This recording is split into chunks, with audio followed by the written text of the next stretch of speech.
Lucky Boys Podcast. It has never stopped. And some people feel like the discrimination or the systematic racism is always there and it comes from all sides. Is history repeating itself, or has history really never changed? Yeah, I definitely do think that, we have been facing discrimination since, the early days when we came to America.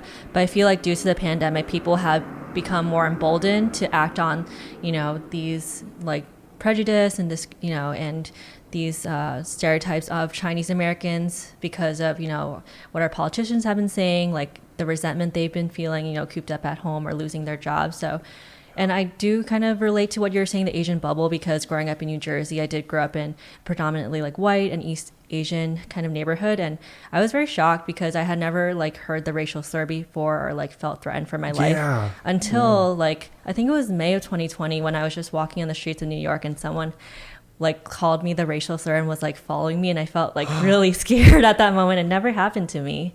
And yeah, a similar incident happened again, like in the summer of 2020. So that was like the first time that I felt like threatened for my life. And I've been like in America for like over 20 years and that's like the first time it's happened. Wow. So that's exactly what I was talking about. I had a friend that experienced that and he reached out to me. It's like, Will, man, I don't know what to do.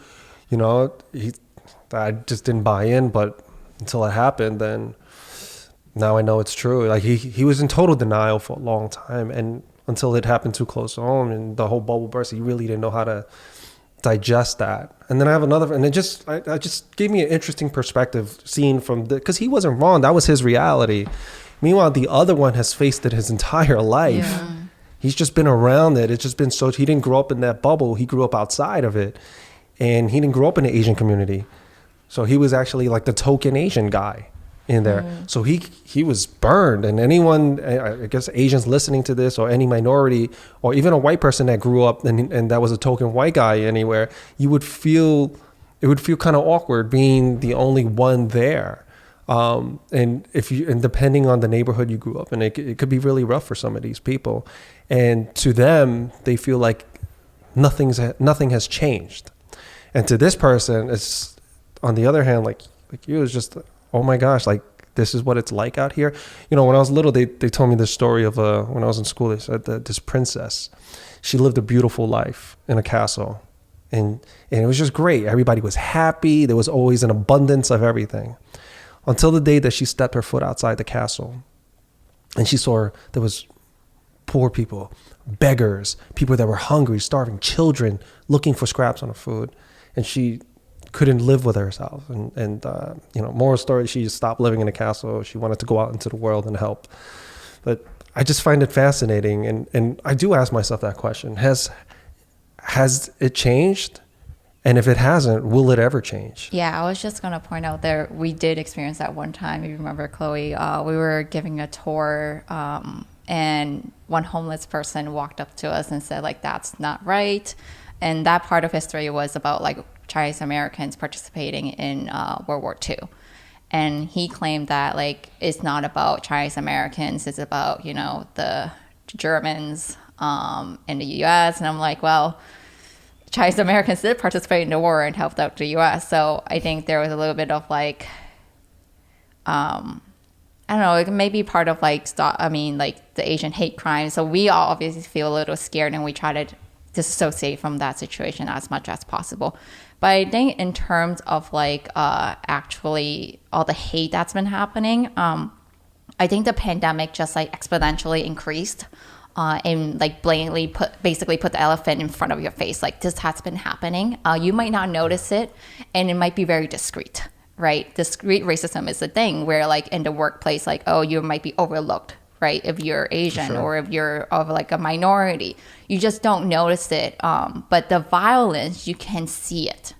And that's like a fact, right? But there are still things that are happening that you can't see, that it is systemic racism. It has to be fixed through, the system. It sounds like nothing has really changed except that it's more passive in a lot of ways until the pandemic happened. Now, because of the surge in violence against women, children, or elderly, it's become something that's undeniable. Is that correct? Yes, absolutely. And I I mean, I can't predict the future, but I'm like hoping, sorry, I can't speak today. So like, I just think that it's going to get better, and I'm hoping to get better from here. How does it get better? Well, I mean, as we've seen, like during the pandemic, unfortunately, the government wasn't helping Chinatown or community, right? A lot of the small businesses weren't qualified for federal aid, like the PPP loan. But the silver lining of the story is that it had prompted a lot of second, third generation Chinese Americans to go back to their community, right? And actually make a change. For example, like the grassroots initiatives like Welcome to Chinatown or Send Chinatown Love, we see these young Asian Americans coming back to their community and using their professional skill sets, right, to helping these small business out. So I think that's like, you know, a foot in the right direction, because for us Chinese Americans, like Chinatown is where a lot of us find our identity, right? And if we lose Chinatown, then how is our next generation going to find their identity in America, right? So I think that is already a good step forward. And yourselves, you know, a young up and coming organization like yourselves, you know, also sharing the history with people who might not even know that this history exists. Yeah, and I think it's important, at least for me, it was like very insightful, because I never knew like how my family came to America. So like I would ask my dad, but like, okay, so like how did we exactly get here? And it was like very fascinating to know that my great grandpa actually came here and then went back to China. And he was just like, it was too tough. And then eventually my grandpa's sister's husband was a paper son. It took me a while. Wow. Yeah. And then like eventually through relationships, we all ended up in America. So it was so interesting to see like, oh, that's how we got here. And obviously if I didn't know the history, I would have no idea what Paper Sun was. And basically Paper Sun is, because of the Chinese Exclusion Act, and there was a fire that happened in San Francisco that like destroyed all the documentation. So the Chinese were smart. I was like, I'm going to claim all these people as my son. They're son on paper, and they're going to pay me. And then through relationships, they can get over to America and have like a new opportunity. No, I have a very similar story. And it's not as interesting as the Paper Sun story, but I was asking my parents, and they're very closed off about telling the history of how, you know, it's sort of like a history that I don't want to talk about it, you know. You have to ask. Yeah, I have to ask. I have to like kind of poke, the sleeping bear. But it so happened we would go to a cemetery, and we would go and buy sun, which is basically sweeping the tomb and you know, it's, to me, it's like when I was growing up, it's like a picnic, because we just bring food to the cemetery and we're with family. I mean, and we're eating and picnic at the grave. Also, also paying respects to our ancestors. Yeah. So we go to this tomb, and it had the name Dan Lee on the tomb. My last name is Lam. So I'm like, who's Dan Lee? But apparently, he's my great grandfather, and he came in the 1900s, and apparently the immigration officer wrote the wrong name, and he became a Lee. But I'm a Lam, but it's so interesting. Like, he came over, he gave the opportunity for my grandfather to come over.